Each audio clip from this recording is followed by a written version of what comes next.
स्वागत है दोस्तों आपका। देखिए, गंगा नदी तंत्र की एक प्रमुख सहायक नदी है, वो है अलकनंदा। जहाँ पर से गंगा नदी बनती है, उसमें अलकनंदा और भागीरथी मिलती है और तब जाके गंगा नाम दिया जाता है। लेकिन ये अलकनंदा कहाँ से निकलती है, कौन कौन इसकी सहायक नदियाँ हैं, कौन कौन से महत्वपूर्ण संगम हैं, क्या इसका महत्व है, कितनी इसकी लंबाई है, सभी पहलुओं पर हम बात करेंगे क्योंकि ये परीक्षा की दृष्टि से बेहद महत्वपूर्ण है। दरअसल अलकनंदा नदी जब सतोपंत ग्लेशियर से निकलती है, सतोपंत ग्लेशियर के पास से निकलकर यह देवप्रयाग में जब भागीरथी से मिल जाती है और जहां पे से उस दोनों का नाम मिलके हो जाता है गंगा, यह अलकनंदा नदी अपनी सतोपंत से लेकर देवप्रयाग तक की 195 किलोमीटर की यात्रा करती है। ध्यान रखें, 195 किलोमीटर की यह यात्रा करती है, पूरी की पूरी यात्रा। महत्वपूर्ण है कि सतोपंत ग्लेशियर से निकलती है। ठीक है, इसके साथ साथ कुछ महत्वपूर्ण संगम है जो परीक्षा की दृष्टि से महत्वपूर्ण है और जनरल नॉलेज के पॉइंट ऑफ व्यू महत्वपूर्ण है। देखिए, सतोपंत से निकलने के बाद या अलकापुरी बमक हिमनद से निकल, ऐसा कहा जाता है। सतोपंत ताल भी है इधर, अलकापुरी बमक हिमनद भी है, तो इनके आसपास से ये निकलकर ये नदी जब आगे बढ़ती है तो इसमें माणा गांव के पास सरस्वती नदी मिलती है। कौन सी नदी मिलती है? सरस्वती नदी मिलती है, ध्यान रखिएगा, महत्वपूर्ण है। सरस्वती नदी मिली केशव प्रयाग में। इस स्थल का नाम हो गया केशव प्रयाग। ये परीक्षा की दृष्टि से बेहद महत्वपूर्ण है। इसके किनारे जो गांव बसा हुआ है, जो क्षेत्र बसा है माणा, जो हिंदुस्तान का आखिरी गांव है बद्रीनाथ से आगे 3-4 किलोमीटर आगे, तो ये महत्वपूर्ण है। सरस्वती नदी का जब इसमें संगम हो जाता है माणा गांव में, तो ठीक 3 किलोमीटर आगे इस अलकनंदा नदी, मुख्य नदी है अलकनंदा, अलकनंदा के किनारे है बद्रीनाथ धाम। बद्रीनाथ धाम अलकनंदा नदी के किनारे स्थित है। ठीक है, काफी महत्वपूर्ण है। जब ये नदी आगे बढ़ती है, अलकनंदा नदी मुख्य नदी, तो इसमें एक स्थल है गोविंद घाट, काफी महत्वपूर्ण है परीक्षा के दृष्टिकोण से। गोविंद घाट नामक स्थल पर होता क्या है कि इसमें मिल जाती है लक्ष्मण गंगा। अलकनंदा और लक्ष्मण गंगा का संगम हो जाता है गोविंद घाट में।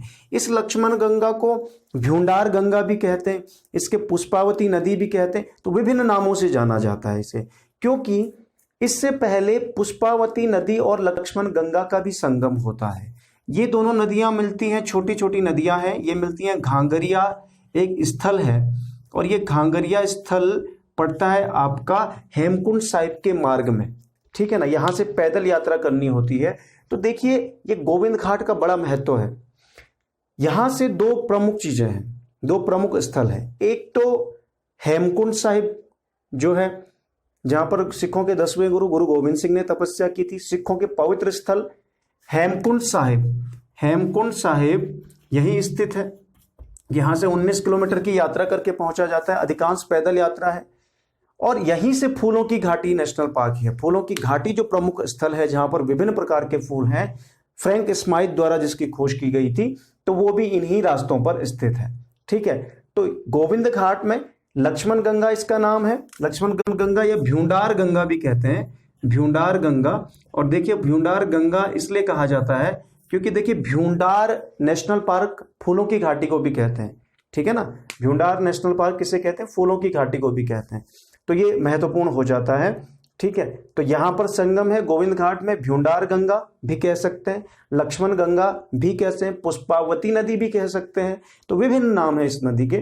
ठीक है ना, जबकि पुष्पावती और लक्ष्मण गंगा का अगर संगम होगा पहले, तो वो घांगरिया नामक स्थल पर होगा।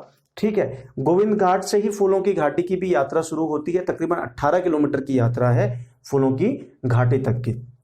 काफी महत्वपूर्ण स्थल है। जब ये नदी आगे बढ़ती है, अलकनंदा मुख्य नदी, तो जी विष्णु प्रयाग एक स्थल आता है, काफी महत्वपूर्ण है परीक्षा के दृष्टिकोण से। पंच प्रयागों में से भी एक है। ठीक है, अगर हम बात करें बद्रीनाथ से देवप्रयाग की तरफ को, तो पहला प्रयाग कहलाएगा विष्णु प्रयाग। ठीक है, तो विष्णु प्रयाग में कौन सी नदी मिलती है जी? पश्चिमी धौली गंगा, काफी महत्वपूर्ण है। पश्चिमी धौली गंगा नदी मिलती है विष्णु प्रयाग में, काफी इंपॉर्टेंट है। विष्णु प्रयाग में अलकनंदा से मिलती है पश्चिमी धौली गंगा। और यह नदी महत्वपूर्ण है। यह नदी देखिए, एक नदी आप सुने होंगे, काली नदी की सहायक नदी है पूर्वी धौली गंगा। लेकिन ये पश्चिमी धौली गंगा है जो अलकनंदा की सहायक है, तो ध्यान रखना वेस्टर्न धौली गंगा। और ईस्टर्न धौली गंगा की बात होगी तो वो काली की सहायक है। ईस्टर्न धौली गंगा पे एक पावर प्रोजेक्ट है, वेस्टर्न धौली गंगा पे भी एक पावर प्रोजेक्ट है। तो पावर प्रोजेक्ट का जो नाम है वो है तपोवन विष्णुगाड़ पावर प्रोजेक्ट है। ये 520 मेगावाट का है, ध्यान रखिएगा, काफी महत्वपूर्ण है। ये पश्चिमी धौली गंगा पर है, ठीक है ना, निर्माणाधीन है, अभी इस पे कार्य चला, वर्क इज इन प्रोग्रेस।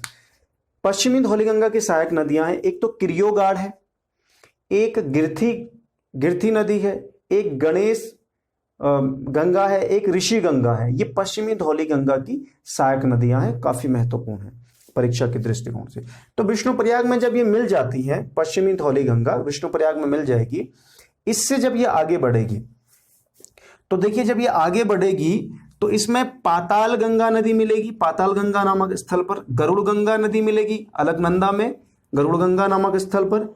और बिरही नामक स्थल पर इसमें मिलेगी बिरही, ठीक है ना, बिरही नामक स्थल में बिरही गंगा मिलेगी। तो ध्यान रखिए बिरही गंगा पर क्या थी, एक झील थी, आपको शायद याद हो, गौना झील करके, ठीक है ना। तो गौना झील थी जिसमें अंग्रेज अपने समय में क्या चलाया करते थे, बोट चलाया करते थे। तो आपने ये बताना है कि जो गौना झील था वो किस वर्ष टूट गई थी, एक भयंकर बाढ़ आई थी, और किस वर्ष गौना झील टूट गई थी, कमेंट सेक्शन में जरूर कीजिएगा, ये सवाल महत्वपूर्ण है। तो बिरही गंगा मिल जाएगी बिरही नामक स्थल पर अलकनंदा के साथ। जब ये नदी आगे चलेगी तो देखिए इसमें एक नदी मिलती है चमोली के आसपास, वो मिलती है बालखिल्या नदी। तो ध्यान रखें बालखिल्या नदी मिलती है, ये निकलती है आपका रुद्रनाथ तुंगनाथ के स्थलों से निकलती है ये, ठीक है ना, रुद्रनाथ तुंगनाथ से निकल के आती है बालखिल्या नदी। और ये बालखिल्या एक गांव है यहाँ पर, वहां पर मिल जाती है अलकनंदा नदी के साथ। तो काफी महत्वपूर्ण है परीक्षा के दृष्टिकोण से, ठीक है। आगे जब बढ़ती है तो दूसरे प्रयाग पे आते हैं। एक प्रयाग तो विष्णु प्रयाग हो गया, दूसरा प्रयाग आता है नंद प्रयाग। ध्यान रखें परीक्षा की दृष्टि से ये बहुत महत्वपूर्ण है, बार बार सवाल पूछा जाता है। नंद प्रयाग, देखिए नंद प्रयाग में क्या होता है, नंदाकिनी किससे मिल जाती है, अलकनंदा नदी से। ध्यान रखिए अलकनंदा और नंदाकिनी कहां पे मिल जाती है, नंद प्रयाग में नंदाकिनी अलकनंदा में मिल जाती है। देखिए ये जो नंदाकिनी है ना, ये नंदाकिनी निकलती है नंदा घुंघुटी से, ठीक है ना, नंदा घुंघुटी नामक स्थल से ये निकलती है, चोटी से ये निकलती है नंदाकिनी, काफी महत्वपूर्ण है, ठीक है। तो देखिए इसके बाद एक महत्वपूर्ण बात है, इस नंदाकिनी की भी एक पहले स्थल है, यहां पर इस स्थल का नाम है घाट। तो घाट नामक स्थल पर ये चुफल्या गाड़ नामक नदी से मिल जाती है। ध्यान रखें घाट नामक स्थल से चुफल्या गाड़ नदी से मिल जाती है। इसका जो प्राचीन नाम है वो है चक्रप्रयाग, चक्रप्रयाग इसका प्राचीन नाम है, जो ये स्थल है जहां पर नंदाकिनी और चुफल्या आपस में मिल रही है, ठीक है। इसके बाद नंदप्रयाग में अलकनंदा और नंदाकिनी का संगम होने के बाद जब ये नदी आगे बढ़ती है अलकनंदा नदी, तो कर्णप्रयाग नामक स्थल पर, जो तृतीय प्रयाग है, कर्णप्रयाग नामक स्थल पर यह मिल जाती है पिंडर नदी से। ध्यान रखिए पिंडर और अलकनंदा का जो संगम है वो कहां पर है, कर्णप्रयाग नगर में स्थित है। इसी कर्णप्रयाग नगर में कर्ण मंदिर, कर्णशिला के अलावा एक प्रमुख उमा देवी मंदिर भी स्थित है, यही इसी स्थल पे जहां पे पिंडर और अलकनंदा का संगम है। ध्यान रखें इस पिंडर नदी कहां से निकलती है, पिंडर नदी निकलती है आपकी पिंडारी ग्लेशियर से, पिंडारी ग्लेशियर से जो बागेश्वर जनपद में स्थित है, ठीक है ना। तो बागेश्वर के पिंडारी ग्लेशियर से निकलती है पिंडर नदी। इसमें एक नदी मिलती है बीच में, वो है कैल नदी, ठीक है ना, कैल नदी मिलती है। और ये कैल नदी मिल जाती है इसके साथ आपकी देवाल नामक स्थल पर, ठीक है। एक देवाल एक विकास खंड भी है, तहसील भी है चमोली जनपद की, तो वहां पर ये मिल जाती है किसके साथ, कैल मिल जाती है पिंडर में, ठीक। तो महत्वपूर्ण है। इसके बाद ध्यान रखिएगा, इसके बाद क्या होता है, एक पिंडर की बहुत प्रमुख सहायक नदी है और उसका ऐतिहासिक महत्व भी है, वो है आटागाड़।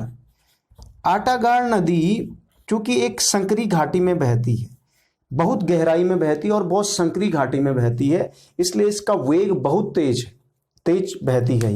ये आटागाड़ नदी वही नदी है जो आपकी निकलती है दूधातोली श्रृंखला से, और यहां पर ये जहां पर आपका चांदपुर गढ़ है, जहां पर पंवार वंश की, गढ़वाल के परवार वंश की स्थापना हुई थी चांदपुर गढ़ी में कनकपाल द्वारा, बस उसी के नीचे ये स्थित है। यानी ये कह सकते हैं कि इसके किनारे स्थित है चांदपुर गढ़, ठीक है ना। वो ऊंचाई पर स्थित है चांदपुर गढ़ी, इसलिए ये गहराई में है। तो आटागाड़ नदी पिंडर नदी से मिल जाएगी कहां पर, सिमली नामक स्थल पर। सिमली नामक स्थल पर आटागाड़ नदी किससे मिल जाएगी, पिंडर से। और पिंडर और अलकनंदा तो मिल ही रही है कर्णप्रयाग में। जब अलकनंदा नदी आगे चलती है तो आगे जाने के बाद रुद्रप्रयाग नामक स्थल पर, ध्यान रखिएगा, रुद्रप्रयाग नामक स्थल पर, ये चौथा प्रयाग है, पहला विष्णु प्रयाग, दूसरा नंद प्रयाग, तीसरा कर्णप्रयाग, चौथा रुद्रप्रयाग, ठीक है। रुद्रप्रयाग नामक स्थल पर अलकनंदा मिल जाएगी मंदाकिनी नदी से। ध्यान रखें, मंदाकिनी नदी निकलती है आपकी कहां से, गांधी सरोवर से। गांधी सरोवर से, गांधी सरोवर, चौराबाड़ी सरोवर, चौराबाड़ी ताल से, चौराबाड़ी ग्लेशियर से, और सरवदी ताल भी कहते हैं इसे, सरवदी या सरावदी ताल। तो यहां से निकलती है मंदाकिनी नदी। ये है तकरीबन केदारनाथ धाम से 1 किलोमीटर और ऊपर है, तो वहां से निकलती है कौन, मंदाकिनी नदी। ये गांधी सरोवर इसलिए कह रहे हैं क्योंकि गांधी जी की अस्थियां 1948 में यहां विसर्जित की गई थी चौड़ाबाड़ी ताल में। और ताल में टूटने के कारण क्या हुआ था, काफी बारिश के कारण मंदाकिनी घाटी में बाढ़ आई थी 2013 में, जिसमें केदारनाथ के बहुत सारे श्रद्धालु का जीवन लीला समाप्त हो गई थी, ठीक है। तो गांधी सरोवर यहां पर स्थित है, और गांधी सरोवर या चौराबाड़ी ग्लेशियर या सरवदी ताल से ये क्या निकलती है, चौराबाड़ी ताल से मंदाकिनी नदी निकलती है और रुद्रप्रयाग में मिल जाती है अलकनंदा से। देखिए इसकी कुछ प्रमुख सहायक नदियां, एक तो वासुकी गंगा है, तो वासुकी गंगा निकलती है जी वासुकी ताल से। तो अब एक सवाल ये भी बनता है कि वासुकी ताल कहाँ पे है, तो वासुकी ताल रुद्रप्रयाग में स्थित है। ये मिल जाती है सोनप्रयाग नामक स्थल पर। ध्यान रखिएगा, सोनप्रयाग स्थल पे आपने अगर यात्रा की होगी तो यहाँ पर से निजी वाहनों को ले जाने की अनुमति नहीं है। यहाँ से आप क्षेत्रीय वाहनों में जाएंगे या पैदल जाएंगे, ठीक है ना, ओखीमठ तक, और वहां से पैदल यात्रा है, ठीक। सोनप्रयाग नामक स्थल पर वासुकी गंगा मिल जाएगी मंदाकिनी से। इसके बाद मंदाकिनी की एक प्रमुख सहायक नदी है मधुगंगा। देखिए ये मधुगंगा मिलती है कालीमठ में। ध्यान रखिए, कालीमठ ऐतिहासिक दृष्टि से महत्वपूर्ण है, ठीक है ना। कालीमठ ऐतिहासिक दृष्टि से काफी महत्वपूर्ण है। महाकवि कालिदास का कविल्ठा नामक स्थल पर ऐसा माना जाता है कि इनकी जन्मस्थली यही थी। तो कालीमठ नामक स्थल पर मधुगंगा किसमें मिल जाएगी, मंदाकिनी में। और फिर ये आगे बहती हुई रुद्रप्रयाग में नामक स्थल पर, नामक नगर में किससे मिल जाएगी, अलकनंदा से। इस प्रकार ये नदी आगे बढ़ती है, और आगे बढ़ने के बाद देवप्रयाग नामक स्थल पर, देवप्रयाग नामक स्थल पर जो भागीरथी नदी है, जो गंगोत्री ग्लेशियर से निकलती है। कहां से निकलती है, गंगोत्री ग्लेशियर से निकलती है। और अपनी 205 किलोमीटर की यात्रा के बाद, 205 किलोमीटर की यात्रा के बाद, या गोमुख से निकलती है आप कह सकते हैं। यहां से निकलने के बाद ये देवप्रयाग में मिल जाती है अलकनंदा से। इस प्रकार कहते हैं अलकनंदा है बहू और भागीरथी है सास। तो सास और बहू का संगम होता है देवप्रयाग में, और इसके बाद ये नाम बन जाता है गंगा। गंगा नदी यहां से बन जाती है, जो काफी महत्वपूर्ण है परीक्षा के दृष्टिकोण से, ठीक है। गंगा नदी यहां से उत्तराखंड में 96 किलोमीटर की यात्रा करती है, वहां से उत्तर प्रदेश में प्रवेश कर जाती है, ठीक है। ये काफी महत्वपूर्ण है, ठीक। तो परीक्षा की दृष्टि से जो जो तथ्य महत्वपूर्ण थे वो हमने इसमें डिस्कस किए। साथ ही साथ गंगा नदी का एक बार जिक्र करना चाहेंगे। गंगा नदी में इससे आगे एक फूलचट्टी नामक स्थल पर, ब्यास घाट के पास में फूलचट्टी नामक स्थल पर कौन सी नदी मिलती है, नयार नदी। ध्यान रखिएगा, नयार नदी किसके साथ मिलती है? गंगा में मिल जाती है। तो ये काफी महत्वपूर्ण है। फूलचट्टी नामक स्थल पर या ब्यास घाट के पास जो है नयार नदी पूर्वी और पश्चिमी नयार का एक मिक्स्ड संगम है जो सतपुली के पास में होता है। तो सतपुली के पास होते हुए सतपुली से बहती हुई ये गंगा में मिल जाती है फूलचट्टी के पास में।